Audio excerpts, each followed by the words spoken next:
En los tiempos que corren, la ciencia y los científicos aún no encuentran el canal apropiado para hacerse escuchar. Y tienen mucho que decir. Bienvenidos a la playa de la ciencia, donde los artífices del progreso en nuestro país al fin cobran voz. Esto es Science Beats.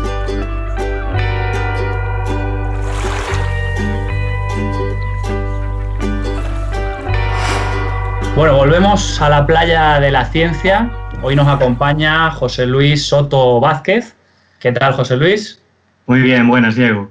Bueno, un poco más desconfinados cada vez, pero con ganas de hablar un poquito de ciencia.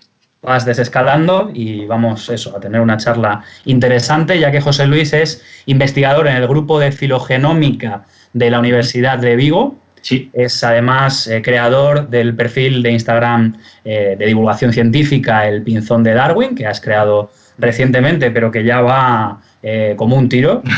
Y hoy, nos vas a hablar de evolución y de cáncer, dos conceptos que a priori a lo mejor no relacionaríamos, pero bueno, sí que nos vas a indicar que cómo se puede aunar tanto un mundo como el otro.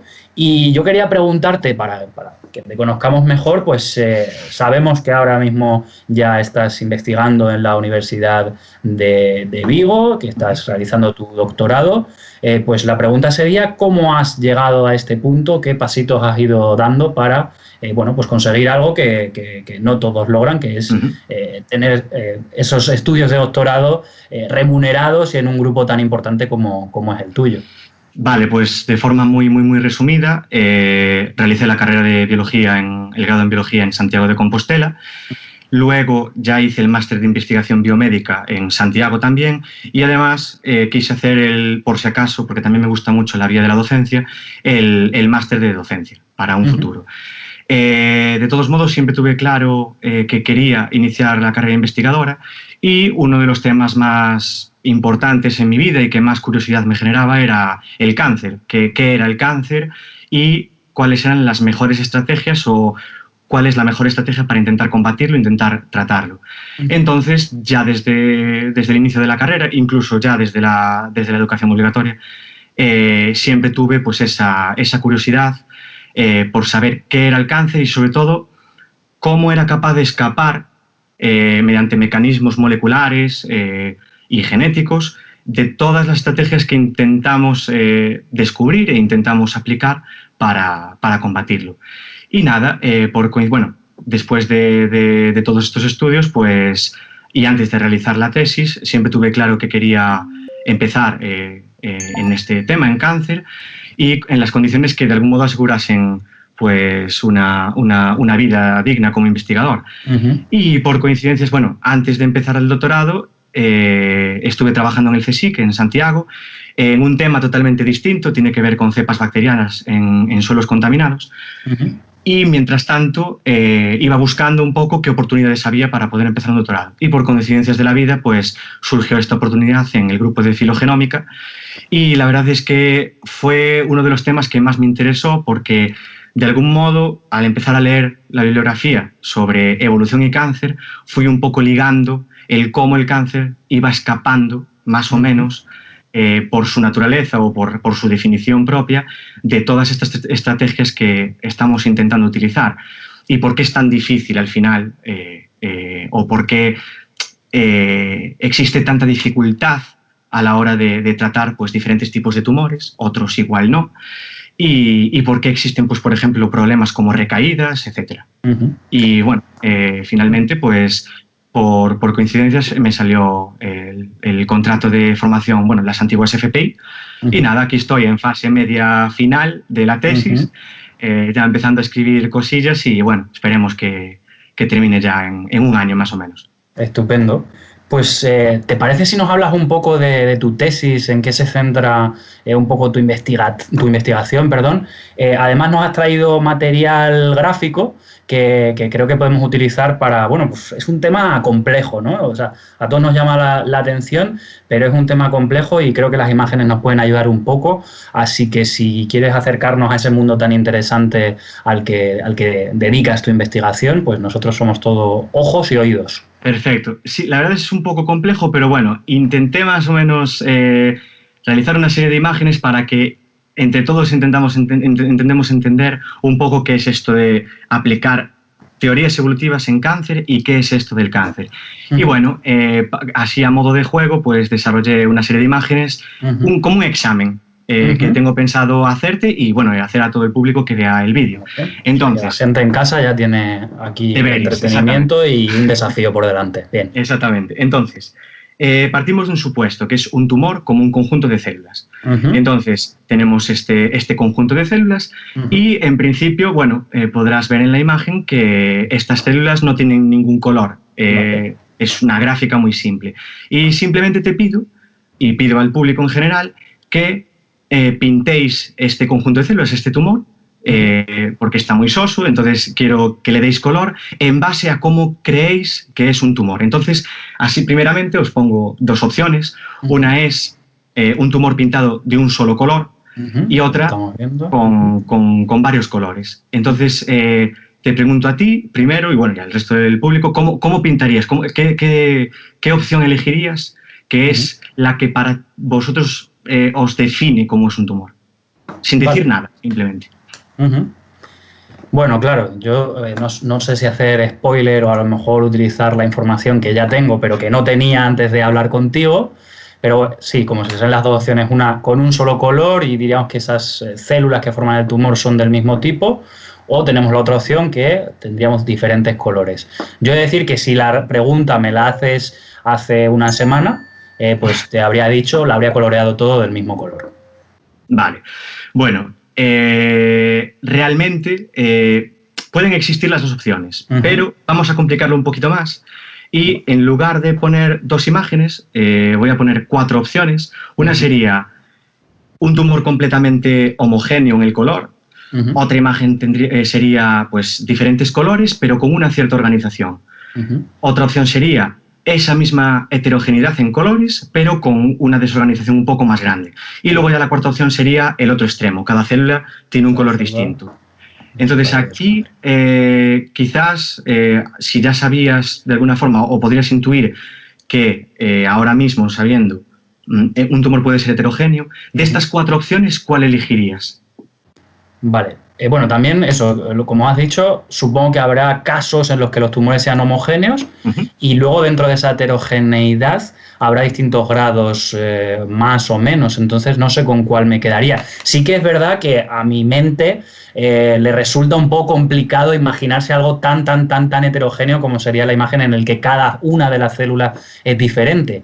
Pero difícil de escoger. Diría que me quedaría con una heterogeneidad algo intermedia. No sé si se puede llegar a esos extremos. Vale.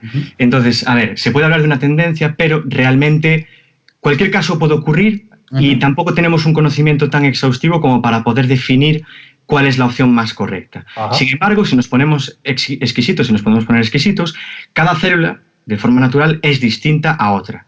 Siguen siendo células, es decir, imaginemos, por ejemplo, nosotros como seres humanos somos seres humanos, pero cada uno es distinto. Pues en este caso es lo mismo. Cada célula genéticamente es distinta y esto es debido principalmente a 2 factores. El primero de ellos es que la célula al dividirse tiene que copiar su genoma, su material genético, para poder repartirlo a sus 2 células hijas. Y en este proceso de copia, pues ocurren fallos, porque la maquinaria y el proceso no es perfecto. Este es la primera fuente de variación. Y la segunda fuente son pues, todos aquellos agentes externos, que muchos de ellos ya los conocemos, tabaco, alcohol, dieta, ejercicio, etcétera, etcétera, que de alguna forma pueden influenciar directamente sobre las células. Existen, de hecho, está comprobado, agentes carcinógenos que nos producen mutaciones directas sobre nuestras células. Entonces, estos dos factores principales son los principales en producir la heterogeneidad en las células. Entonces, podríamos decir que cada célula es distinta. Si miramos el genoma como un conjunto de letras, nunca podríamos ver, o es tan improbable, incluso, o sea, yo diría que es imposible, que veamos una célula que es exactamente igual en todas las letras de su genoma que otra célula. Entonces, bueno, esto podría parecer obvio, pero realmente no lo es porque se puede comprobar que en la práctica clínica o en determinadas decisiones que tomamos a la hora de investigar el cáncer, pues no tenemos en cuenta esta heterogeneidad.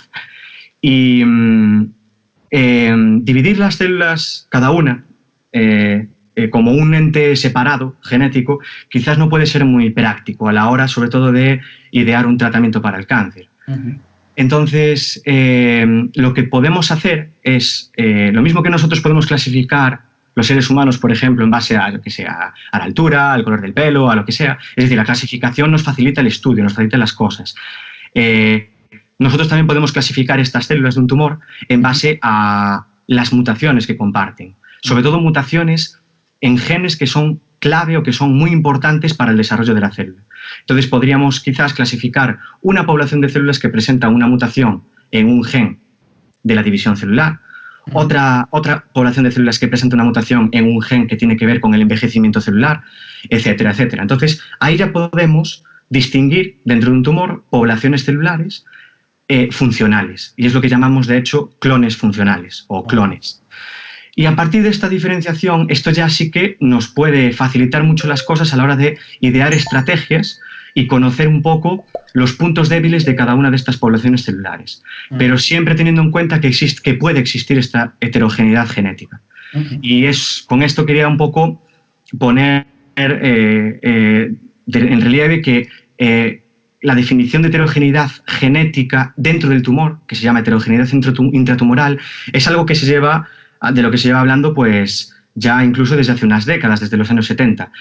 Pero quizás es un tema que está ahora muy de moda en esta última década, y yo creo que es importante que tengamos en cuenta esta heterogeneidad. Y bueno, un poco más tarde puedo hablar de alguna aplicación o lo que sea. Sí, ¿qué implicaciones tendría? Porque hemos hablado de lo que sería el concepto, ¿vale? Ahora ya lo sabemos, nos has descubierto un poco el pastel, ¿no? Los tumores en muchos casos no son homogéneos y una célula nunca va a ser igual a otra. Pero ¿esto qué supone o qué aplicaciones puede tener el hecho de conocer la heterogeneidad intratumoral? Vale, pues por ponerte un ejemplo, vamos a ver, intentando establecer una comparación con la vida real un poco, piensa en un personaje de una serie o de una película, un villano, un malo, de algo. Sí, vale. Exactamente, el primero que se te venga a la cabeza. Vale, bueno, viendo que tu Instagram, tu perfil, el Pinzón de Darwin, y que me has recordado con nostalgia a los Pokémon, también un poco algo muy generacional nuestro, y por sacar un personaje rebelde, si te parece y si tú me lo consideras como válido, voy a coger a Charizard. Vale, Charizard, perfecto. Vale, pues consideremos que Charizard, bueno, estableciendo una comparación con un tumor, si un tumor fuese homogéneo, es decir, todas sus células son iguales genéticamente, imaginemos que esas células tienen unas mutaciones en unos genes determinados que le hacen adquirir un fenotipo que es muy parecido al de Charizard. O que de algún modo podemos definir como Charizard. Vale. Charizard. Exactamente. Entonces, ¿cómo analizamos el tumor? Bueno, pues podemos extraer un trocito de ese tumor y analizar ese trocito. Ese trocito lo denominamos biopsia. Entonces, analizamos genéticamente la biopsia y buscamos esas mutaciones en esos genes. Es un poco como, en este caso, pues sacar la Pokédex y que te diga la información de Charizard. Es un Pokémon tipo fuego, tiene estas debilidades, tiene estos puntos fuertes, etcétera. Vale. Pues en el tumor podemos hacer algo así con la biopsia. Podemos analizar la genética. Y si el tumor es homogéneo, si fuera homogéneo genéticamente, nosotros ya conocemos esas mutaciones. Entonces, podríamos seleccionar el fármaco o el tratamiento que fuera el mejor tratamiento, el tratamiento más efectivo, más óptimo para ese tumor. En este caso, pues, hablando de Pokémon, pues, ¿qué Pokémon se te puede ocurrir que pueda ser fuerte contra Charizard? Claro. Tendría que ser un Pokémon de agua, ¿no? Para poder combatir el fuego, pues uno que sea... Pues hacemos esta misma analogía. Si el tumor tiene unas mutaciones en unos genes y ya en la bibliografía sabemos que existen fármacos o tratamientos que son efectivas con esas mutaciones, pues perfecto, el problema en muchos casos se solucionaría. Pero, ¿qué pasa si el tumor es heterogéneo? Entonces, imagínate que ponemos en una misma habitación a Charizard, a Venusaur, a Voldemort, a Harry Potter y lo que sea. Sí, una miscelánea de personajes que ya no es solamente blanco o negro, sino que aquí hay muchos grises.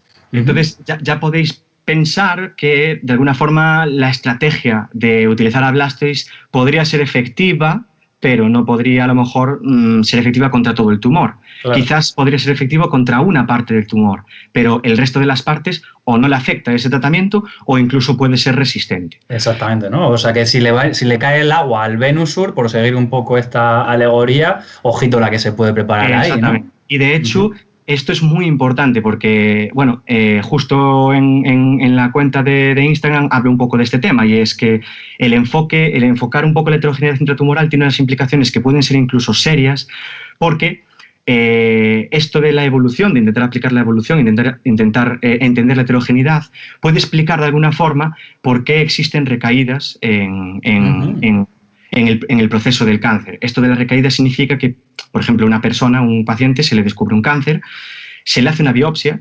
y se le aplica un tratamiento efectivo. Esto es lo que denominamos como medicina personalizada. Sí. Sin embargo, lo que en muchos hospitales se hace es que intentamos utilizar lo que encontramos en una biopsia para representar todo el tumor.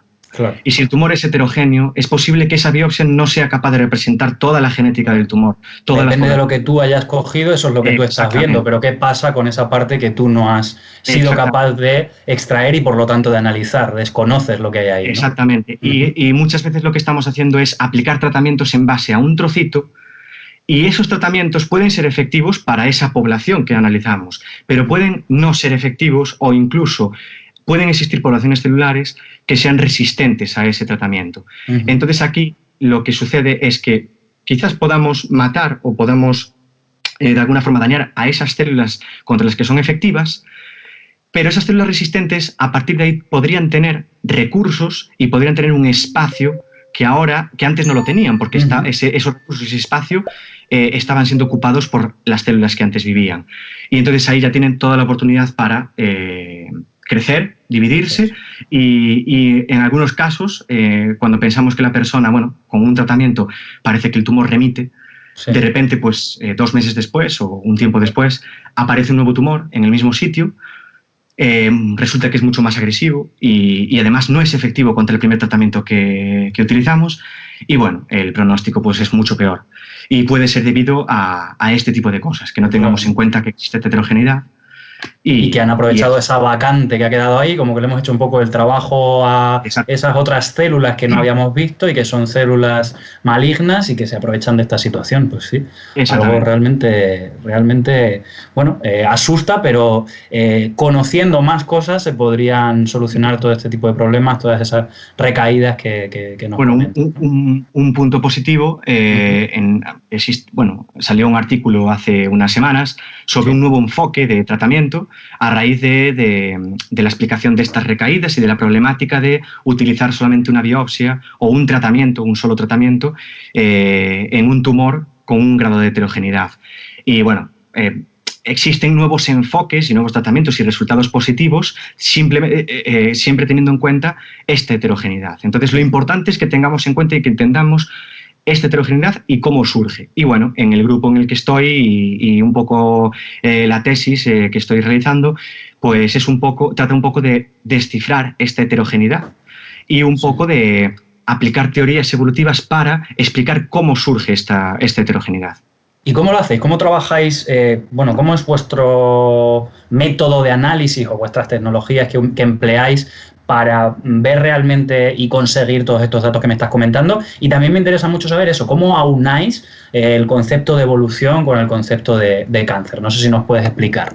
Vale, pues a ver, en primer lugar, antes de nada, es una idea que se me ocurrió justo hace una semana y podría decir que lo que hacemos en el laboratorio, así como... Es que a mí me gustan este tipo de comparaciones porque de algún modo liga conceptos científicos a la vida real. Podría decir que nosotros lo que hacemos es intentar colocar bolas de Navidad en un árbol de Navidad. Y ahora me explico un poco. Bien, vale. Como tenemos el dibujo es bastante visual también, ¿no? Vale, tenemos las bolitas y tenemos el árbol. Continúa. Entonces, cuando nos enfrentamos a un tumor de un tamaño determinado, lo que intentamos hacer con los patólogos, sobre todo comunicarnos con ellos, es intentar que nos extraigan no solo una biopsia, sino cuantas más mejor. Entonces, de algún modo, para facilitarnos a nosotros descifrar o resolver el problema de la heterogeneidad. No es lo mismo que cojas una biopsia, pequeñita de todo el tumor, que cojas varias repartidas a lo largo del tumor. Entonces, cuantas más mejor. No te sabría decir un número óptimo. Imagino que llegando a un compromiso a no llegar a ser invasivo con el paciente, pero sí, cuanto más, o sea, desde luego, cuanto más se pueda, más información y un tratamiento más acorde se conseguirá. Entonces, con estas biopsias lo que hacemos es analizar la genética, las mutaciones que tienen todas estas biopsias por separado. Entonces lo que hacemos es secuenciar el genoma, secuenciar el ADN de representativo, bueno, o existen varias metodologías, pero tampoco voy a entrar. Simplemente secuenciamos el genoma y buscamos las mutaciones.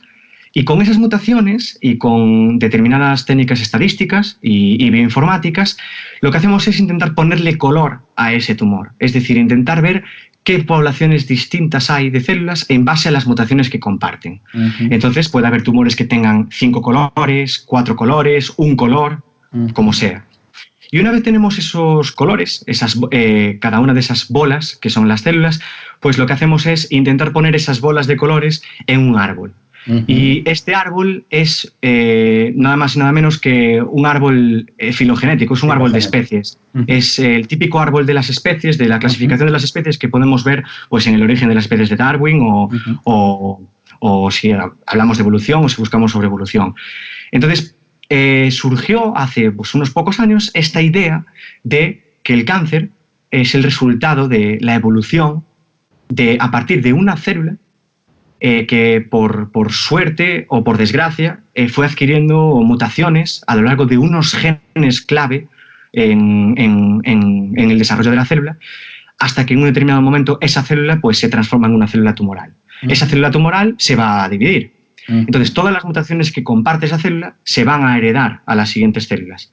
Estas mutaciones es lo que se denomina mutaciones somáticas, porque son mutaciones que van adquiriendo a lo largo de la vida de la célula, y son células que no son las germinales, que no son las que van a dar a los óvulos o espermatozoides, son el resto de las células. Entonces, el tema de ver la evolución de un tumor como un proceso de evolución somática surgió hace unos años. Entonces, se empezaron a utilizar diferentes teorías evolutivas que se utilizan en las especies, en la clasificación de especies y en diferentes conceptos como especiación, extinción, etcétera, o dinámica, tasas de mutación, etcétera, en un tumor, en las células, como si las células fueran especies o individuos que fueran evolucionando a lo largo del tiempo.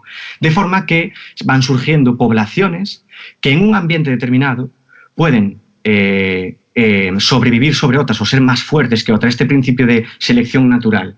Pues en un ambiente determinado puede ser que una población de células con unas mutaciones determinadas les sea beneficioso ese ambiente y se acaben dividiendo o bien más rápido o bien otras células acaben muriendo porque tienen una serie de mutaciones que no les son beneficiosas en el ambiente en el que conviven con las otras. Entonces surgió un poco todo este concepto de evolución. Y para un poco trazar la historia del tumor, lo que hacemos es poner estos clones, estas poblaciones celulares en un árbol. Y este árbol nos puede dar mucha información acerca del tumor. Nos puede dar la información de qué poblaciones son más antiguas, qué poblaciones son más nuevas, surgieron en los últimos tiempos de la vida del paciente, qué poblaciones podrían ser más agresivas o menos agresivas, porque podemos de alguna forma determinar el coeficiente de selección, es decir, en un ambiente determinado qué poblaciones pueden ser más seleccionadas o menos seleccionadas. Podemos ver en términos de tiempo cuándo surgió el tumor, en términos de tiempo, en número de divisiones celulares, o incluso podemos intentar extrapolarlo y estimarlo a tiempo en meses o en años.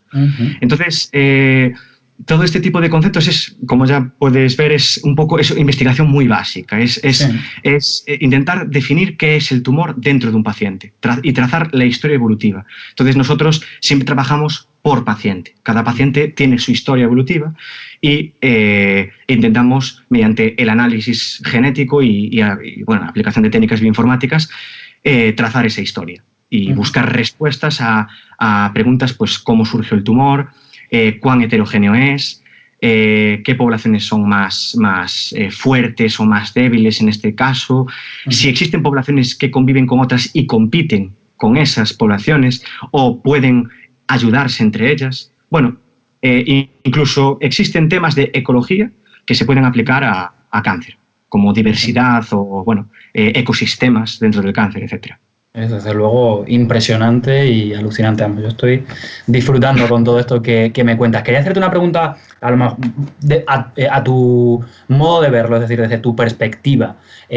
Porque claro, el conocimiento es poder, desde luego, y nos hablas eso, de una investigación básica y de lograr saber cada vez más cosas. Pero quería preguntarte, ya digo, ¿cómo es tu percepción acerca de si crees que desde el punto de vista clínico, es decir, si los oncólogos y los médicos conocen todo esto que nos estás contando? ¿Les es familiar o es algo que, como a mí, les llega por primera vez y todavía no están tan familiarizados? Bueno, yo creo que existe una mezcla de conocimiento por parte de los médicos o de los profesionales de la salud en los hospitales.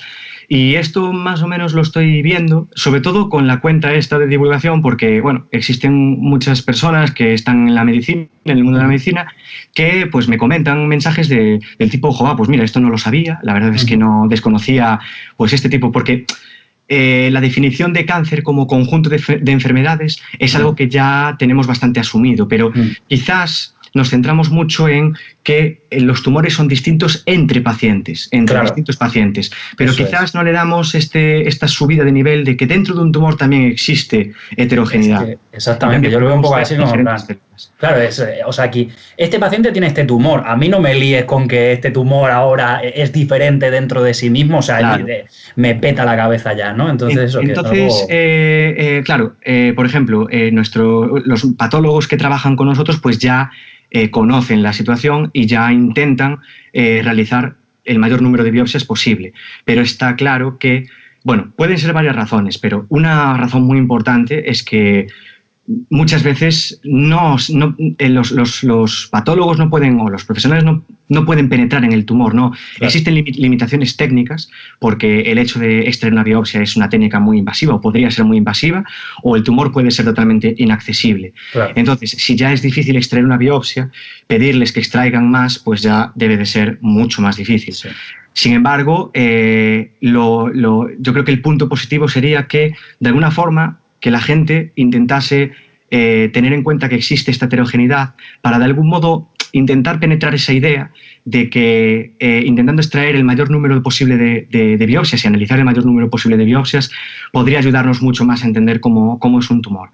De todos modos, también está muy de moda un tema que es muy, muy actual y que puede solucionar el problema de la limitación de que extraer una biopsia, la extracción de una biopsia puede ser invasiva. Y es el concepto de biopsia líquida. No sé si te suena el concepto de biopsia líquida. Lo voy a aprender ahora mismo. Pues la biopsia líquida es simplemente la extracción de células tumorales a partir de líquidos. En este caso, ¿qué líquidos tenemos en el organismo? Pues sangre, orina, heces, el líquido cefalorraquídeo, etc. Entonces, es una técnica que tiene, que está muy de moda y que tenemos mucha esperanza en utilizarla, porque todavía se está optimizando mucho la técnica debido a que encontrar células tumorales quizás pueda ser un poco difícil en la sangre o en la orina, etcétera. Pero desde luego es una ventaja, porque en este caso no sería una técnica invasiva. Hombre, sería ideal, desde luego, ideal, mucho así. Y podemos monitorizar a un paciente, porque podemos extraer cuantas veces queramos dentro de un límite, sangre, orina, etcétera, para analizar la presencia de determinadas células tumorales. Y a partir de esas células tumorales podemos de alguna forma también trazar la historia del tumor que presenta.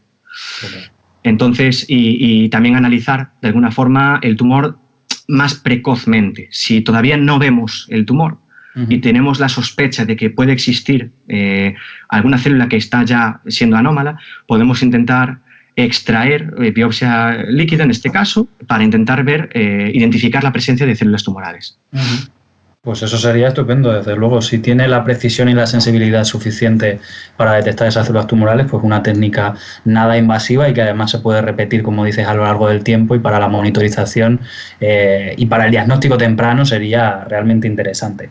Comentábamos la importancia de que todo este conocimiento llegue a la comunidad médica, y creo que ahí tiene una enorme importancia la divulgación y la tarea de comunicador científico que tú estás llevando a cabo con, ya lo hemos mencionado, con tu cuenta El Pinzón de Darwin, perdón, que bueno, se ha creado en mayo, ¿verdad? Ha sido el mes pasado cuando... Sí, el mes pasado, sí. Cuando comenzaste a principios de mayo, no recuerdo el día, pero sí.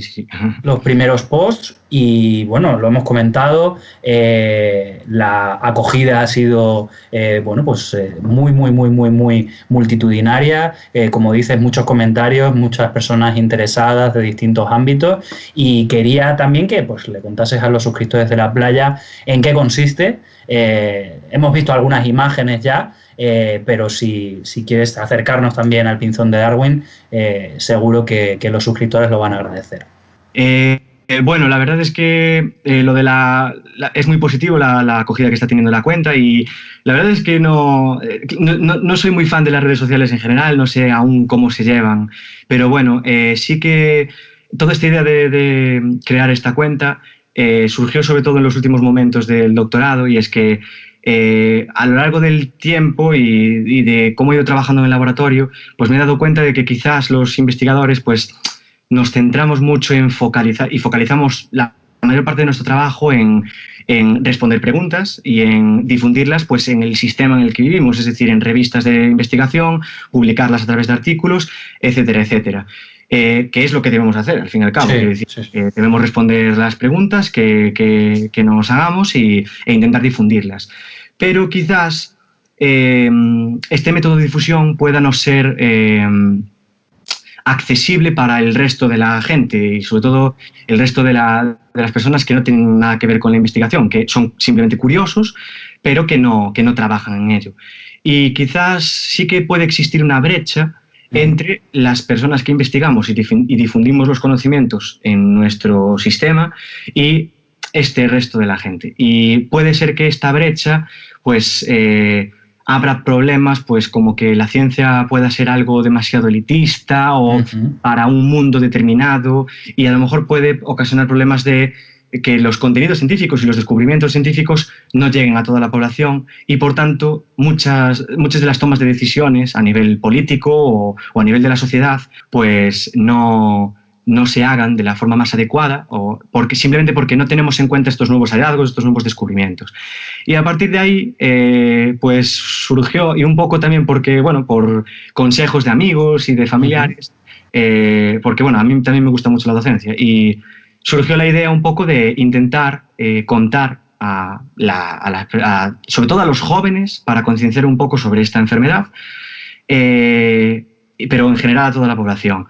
Un poco divulgar sobre los temas sobre los que más leo, en genética, evolución y cáncer. Y la mejor forma que se me ocurre para intentar llegar a la gente en general es intentar ligar pues estos conocimientos, que pueden ser alguna vez demasiado técnicos, pues con hechos de la vida real. Incluso si, por ejemplo, hoy sale un meme gracioso y que se vuelve viral, pues intentar, y es momentáneo, totalmente momentáneo, pues intentar ligar un conocimiento e intentar hacer una publicación o un vídeo ligándolo a este meme, para que así la gente pueda conectar un poco lo que es científico de lo que está viviendo actualmente, y yo creo que es más fácil entender las cosas. Eso. Y bueno, a partir de eso, pues creé un poco así de un día para otro esta cuenta, y estoy intentando explicar pues con todo este tipo de conceptos en cáncer, pero también en genética. Por ejemplo, tengo algún contenido relacionado pues por qué un elefante tiene una baja tasa de cáncer, o por ejemplo un nuevo enfoque en el tratamiento del cáncer que se denomina pastoreo evolutivo, o por ejemplo cuánto mutamos con el consumo de tabaco, que es la última publicación que tengo. Y luego también, por ejemplo, tengo un experimento sobre cómo surgen las mutaciones en general. Y en ese experimento, por ejemplo, pues lo ejemplifico con los Teletubbies. Pero esto simplemente fue una broma a raíz de las stories. Y bueno, en cuanto a los ejemplos, suelo ser un poco random, pero bueno, yo creo que es mucho más fácil y es mucho más que lo puede digerir más la gente. Y nada, luego también me interesa mucho realizar algún tipo de contenido que de algún modo motive a la gente a comenzar la carrera investigadora. Y también tengo abierto pues alguna temática en la que, bueno, desarrollando actividades de docencia en charlas divulgativas en diferentes institutos, pues se me ocurrió la idea de intentar buscar un proyecto europeo o un proyecto científico que tenga la misma pregunta que una cuestión de un niño de 12, 13, 14 años. Y la verdad es que es curioso porque las hay. O sea, la imaginación que tienen los niños es increíble. Y esa curiosidad, la curiosidad del niño es la curiosidad del científico, entonces... Es que es alucinante. O sea, yo diría, incluso podría decir que el hecho de asistir a institutos debería ser una actividad recomendable para los investigadores en busca de ese eureka. Sí. Esa tormenta de ideas que, claro, al no tener inhibidos ni al no haberse colocado unos límites precisamente a ese pensamiento tan transversal, pues brotan y es buenísima esa idea, desde luego, esa comparación. Pues eso, invito a todos los que quieran a que vean el contenido y a ver si les resulta interesante. Muy recomendable. Pues sí, desde luego que has tenido una idea sensacional, que tiene un éxito merecido y nada, invitamos también a los seguidores de la Playa de la Ciencia a que le echen un vistazo si no lo han hecho ya para encontrar la respuesta a todos esos dilemas que has planteado hace unos segundos. Quería terminar también preguntándote, como hacemos con el resto de invitados, pues ¿cómo te imaginarías un futuro ideal para ti, para tu profesión? Sé que es una pregunta difícil, pero la puedes enfocar como tú prefieras y hablar un poco de tus sueños, ¿no? De los sueños de José Luis Soto. Bueno, a ver, en cuanto a la situación de la investigación o el futuro que le puedo ver, bueno, yo creo que sobre todo la gente que está en el mundo de la investigación sabe cómo es la realidad en este país y bueno, existen dificultades para continuar la carrera investigadora y para mantenerse estable. Entonces, yo siempre he querido darle la oportunidad a la vida en intentar seguir en la carrera investigadora. Entonces, una vez termine la tesis, sí que tengo pensado intentar buscar de alguna forma alguna oportunidad, sea aquí o sea fuera, para poder continuar, sobre todo en esta línea. Sobre todo en esta línea y además en esta temática específica. Le vi al cáncer y la evolución, de alguna forma, la respuesta a todas mis preguntas en el sentido de cómo es capaz un tumor de escapar de cada una de las estrategias. Esto puede ser porque el tumor toma diferentes caminos evolutivos y por esta heterogeneidad. Entonces, sí que me gustaría buscar algún postdoctorado en esta temática. En caso de que no fuera posible, debido a esta realidad en la que vivimos, pues también me encanta, y de hecho lo puedo comprobar simplemente dando clases en la universidad, en algunas prácticas, me encanta la docencia. Entonces, es otra vía que, de hecho, yo en un futuro muy lejano me veo como profesor. Sinceramente me gustaría intentar motivar a la gente a que le guste, a que le interese la biología y a que intentar motivarla para que responda a preguntas, para que quiera responder preguntas. Entonces, sí que en un futuro me veo como profesor, quizás no me veo ahora, porque yo creo que para poder empatizar con los estudiantes es necesario tener ejemplos y hechos en tu vida, variopintos de todo tipo, para poder darles... expresar esos ejemplos a los estudiantes y que puedan obtener esos conocimientos pues, de una forma más amena, más divertida y más interesante. Pero bueno, competencias o capacidades podría tener, pero eso es algo que tendré que tomar, la decisión la tomaré después de la tesis. Supongo que vendrá ahí un periodo de crisis existencial, como supongo que a mucha gente le pasa. Entonces eso. Y luego sueños en general, sueños tengo muchos, es decir, soy una persona que le gustan muchas cosas, tengo sueños musicales, porque tengo también tengo inquietudes musicales también y bueno, toco algún instrumento y tal. Y sí que a nivel de ciencia me gustaría, como sueño y como objetivo, intentar que la gente pues acabase teniendo como cultura general, acabas entendiendo que el cáncer es heterogéneo y acabas entendiendo qué es el cáncer en general, como definición general. Y si de alguna forma puedo ayudar o aportar ese granito para intentar que la gente lo entienda, para mí ya sería un objetivo vital bastante importante. Y así sueños, son sueños pequeñitos, algunos más grandes como este, pero bueno, estos son los más importantes en general, sí. Estupendo, genial. Pues nada, yo te tengo que decir, José Luis, que te animo a seguir haciendo lo que haces porque demuestras una pasión considerable y haces que los demás también se sientan atrapados por todo eso que comunicas. Y nada, te deseo pues que evoluciones favorablemente, que todos los ambientes te sean favorables y que alcances todos esos sueños que te propongas. Ya digo que para mí ha sido un placer escucharte. Te agradezco que hayas aceptado la llamada y la invitación por parte de La Playa y nada, te mando desde aquí pues un abrazo y el más sincero agradecimiento. Muchas gracias, Diego. La verdad es que lo que estás haciendo es bastante importante porque, primero, cultura científica quizás no es algo que esté de moda o quizás ahora sí, a raíz de la situación en la que vivimos, pero la labor que estás haciendo de intentar entrevistar pues, diferentes perfiles investigadores y preguntarles sobre lo que hacen, sobre lo que opinan de la problemática o de la situación actual de la ciencia en España o en el mundo, yo creo que es muy importante porque es algo que tiene que conocer la gente, porque al fin y al cabo la evolución de la sociedad, yo creo que la ciencia pues, es la base, uno de los pilares para que la sociedad pueda evolucionar de una forma beneficiosa y que los problemas que nos vengan encima, como este que estamos viviendo, se puedan resolver. Y para resolverlos es gracias por un lado a los sanitarios y por otro lado a los científicos, investigadores y el resto de personal técnico investigador que se esfuerza todos los días para intentar obtener respuestas a preguntas.